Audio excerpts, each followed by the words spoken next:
Today, I'll show you how to learn JavaScript basic in 2 minutes. So let's start. We generate the HTML template here, and inside the head tag, we write script. So this is the place where we write our JavaScript code. JavaScript have no data type, so we use var for all kind of variable. So let's say we have a variable I, but the value is 10.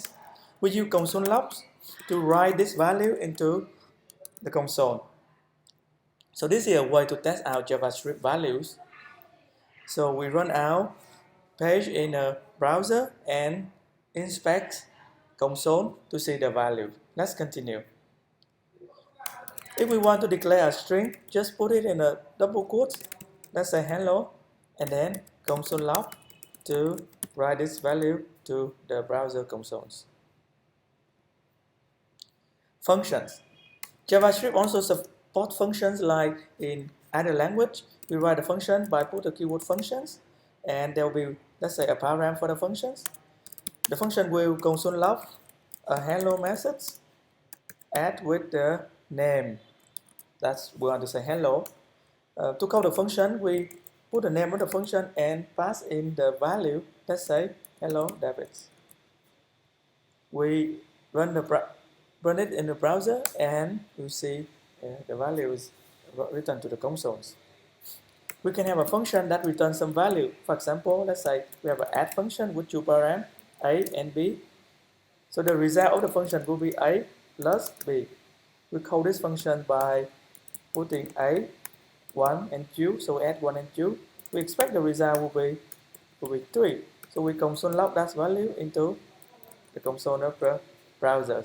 Run it, and we see 3 in the console.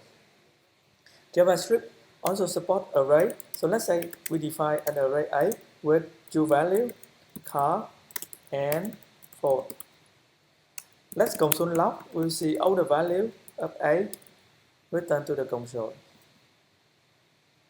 So there we go. If we want to add one item into the console, we can call a function called concat. So concat will have to add another value to the console. Let's say we have a byte to the array, and now we console log A. So the value of A will be 1, 2. Oh, sorry. See, what's wrong? No, sorry. B. So let's check the values again. So it is here, B. If we want to, let's say, remove an item from the array, we can use a function called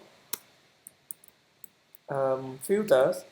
So the filters will actually receive a function, and that function will iterate through all items in the array, and then we return only the items that not equal to, let's say we want to reduce car.